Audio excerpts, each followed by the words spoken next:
Hello, bibliophiles. I am Chad. Welcome to my channel. Here we talk about the books, fiction and non-fiction, which is bizarre, weird, disturbing, and just outright strange.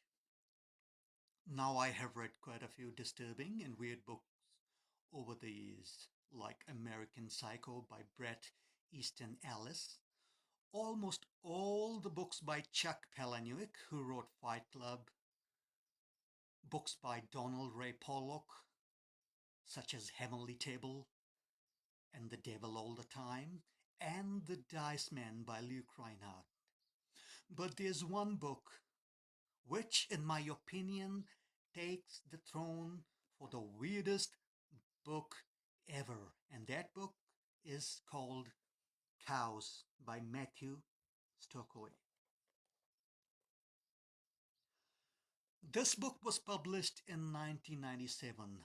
I read this book few months back, but I cannot bloody shake it out of my mind. This book is quite bizarre and it's not for the squeamish. It has lots of nasty stuff, blood and guts, and it's quite disturbing. This book tells the story of a fella named Stephen who is 25 years old and he lives with his mum, which he calls Hag Beast, in a dirty, dingy apartment.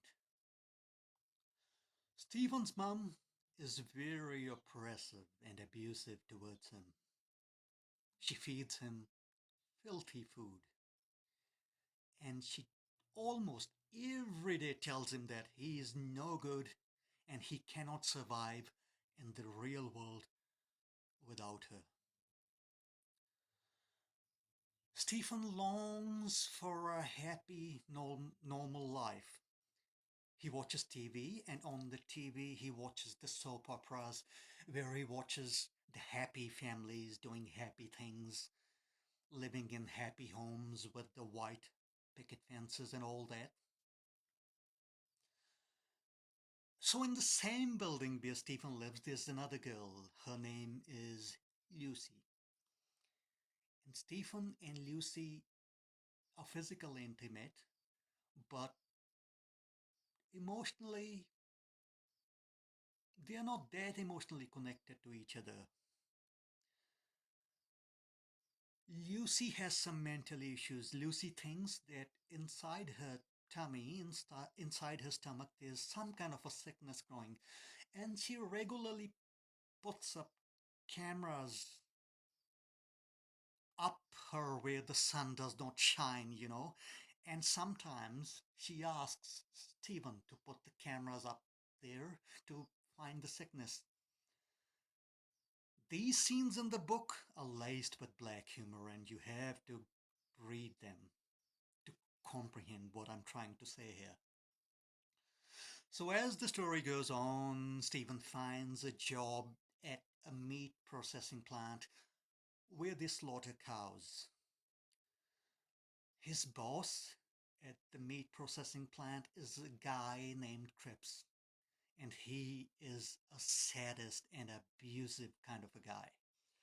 He does some nasty things to Stephen, and he makes Stephen do nasty things to the cows, which changes Stephen.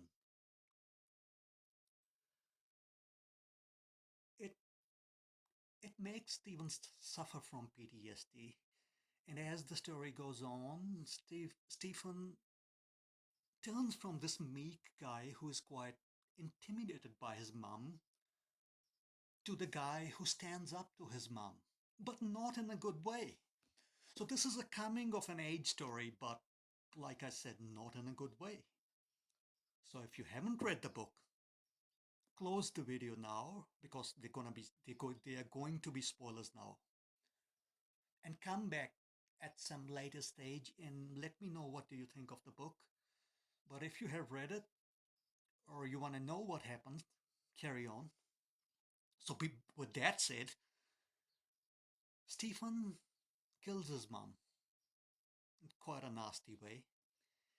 And at the factory at the meat processing plant, he meets a cow, a speaking cow. This cow cajoles and tells Stephen that his boss is a very nasty and sadistic fella and that Stephen has to kill him for the sake of the cows.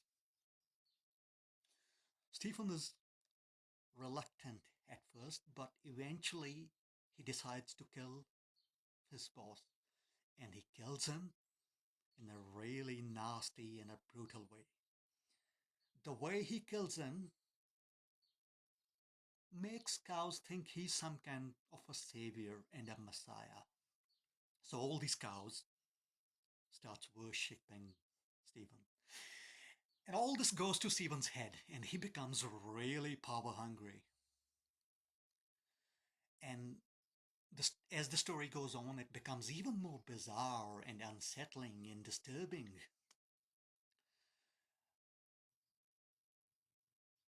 Lucy becomes pregnant with Stephen's child, but I'm telling you, this book has no happy ending. And as the story goes on, it just becomes really bizarre and disturbing. Now, if you can get past all this guts and blood and the disturbing stuff, I think this book is trying to say something.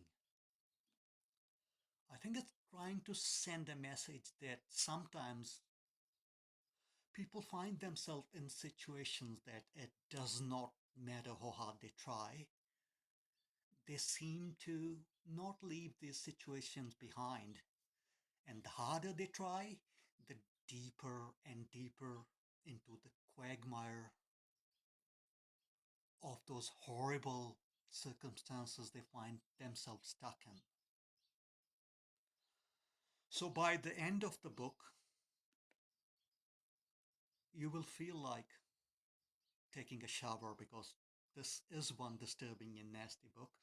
And the way Stephen ends up in the end, by the end of the book, is also about social alienation.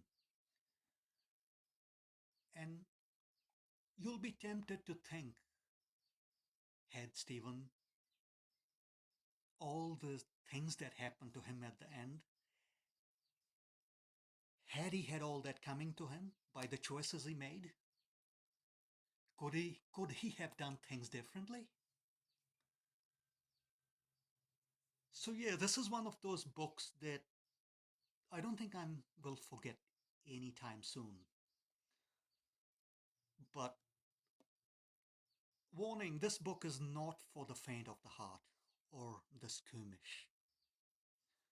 Being that said, if you read it, come back and let me know what do you think of this book. In the meantime, keep reading weird fiction and I'll catch you sometime in the near future. Bye now.